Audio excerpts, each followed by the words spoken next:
Welcome back. The next company on our radar is JSW Infra.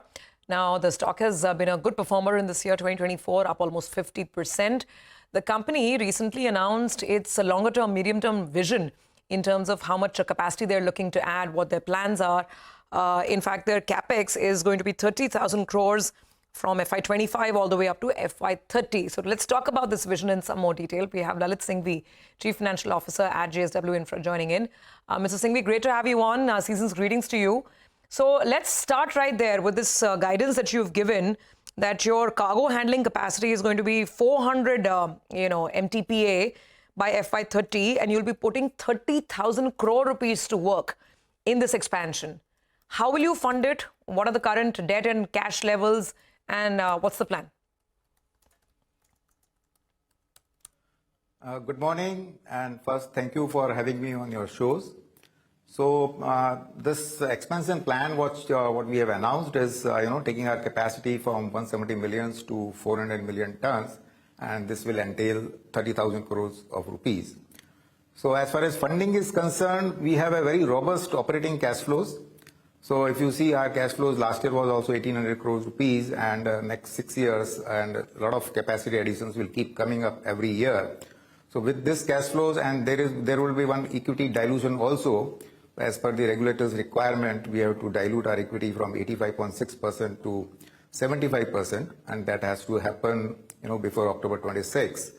So that is going to happen, and balance sheet is very robust. Right now, till September, you can see that we are net debt free.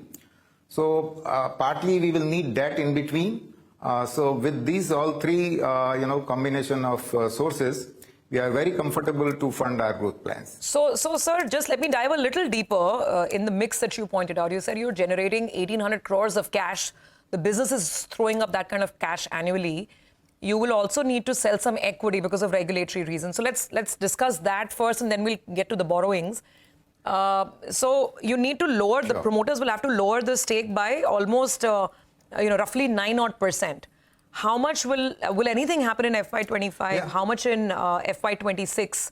And where are the plans with respect to this equity placement? Yeah, so, going by the, during IPO also promoters have not, sold their shares. So it is more likely to be a primary issuance. So money will come into the company. And right now we don't need money because we are sitting on cash. So we will be doing probably, before the regulator's deadline. So immediately we don't need to fund that. And if you do the back calculation for bringing 85.6 to 75, we need to dilute 14% of the current base. So it's quite a big chunk, and there is a very good appetite from the investors because right now the floating stock is low. So we will decide whether to go in one stroke only, the entire thing, just before the the timelines, because currently we don't need any requirement. Mr. Singhvi, hi, good morning. Prashant here. One of the things I've heard from investors, and this is, investors and analysts who track the companies, that, you're in a space, JSW is a very large group, a conglomerate, but you also have a competitor which is very large and which is kind of, at least on the port side, has some of the best assets which are already taken. You, of course, you're more on the terminal side, not so much on ports and greenfield ports, etc. So I just wanted you to respond to that. And out of this, you will go from 170 to 400, right? This 230 million tons that you will add, how much of this is going to be fresh acquisitions in terms of what you modeled, and how much will be increasing capacity of assets you already have? Sure. So, say from 170 to 400, which is 230 million tons. So, out of that, 50 million tons would be the brownfield.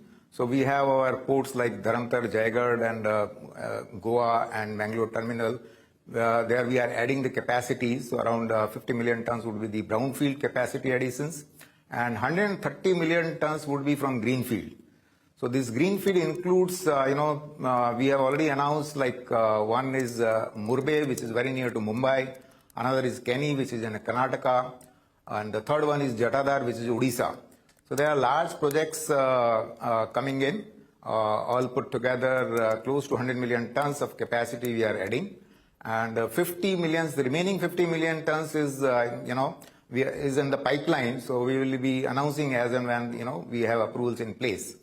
So this is the total 400 million tons.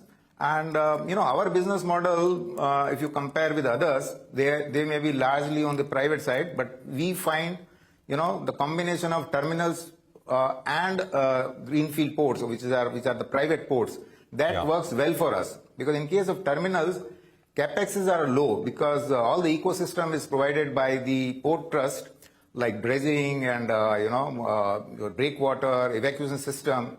So Capexes are very low, turnaround is very fast. So I look at it like ROC. So ROC in, from the terminal comes much better. So if you look at our ROC versus the greenfield heavy ports, you will see the difference. Yeah, no, absolutely. And I remember having this conversation during the time of the IPO as well. So out of the 230 addition by FY30, sorry, you said brownfield is 50, rest is greenfield. Rest everything is greenfield. Is that, did I get the numbers right? Yeah. So 50 is the brownfield, rest everything will be greenfield. Yes. Rest everything will be a greenfield. Got it. And any inorganic, sort of further inorganic acquisition, etc., we should hear from you in 2025?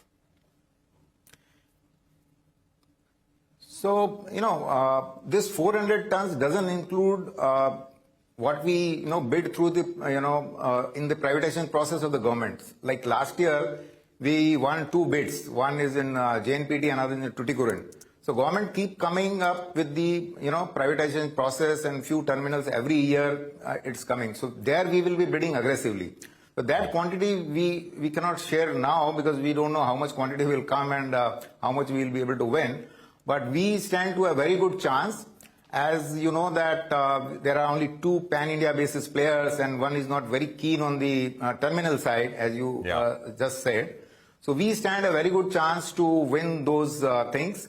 So as and when it comes, there are 2, 3 in pipeline we are hearing. But as and when it comes, we'll be bidding it aggressively and add to this. And this will be on top of 400 million tons.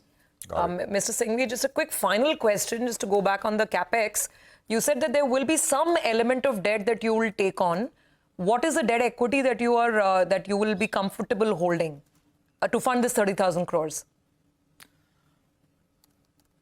We have given guidance in terms of net debt to EBITDA, which is 2.5.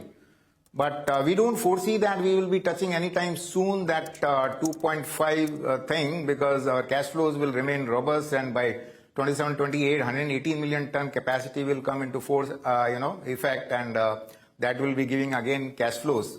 So, but that is the guidance. What we have given is 2.5. All right, got that. Thank you very much, Mr. Singhvi, for joining us and sharing all those details with us, with our viewers. Really appreciate it. And we are wishing you and your team a very good 2025 as well. Always good speaking with you here on the channel. I think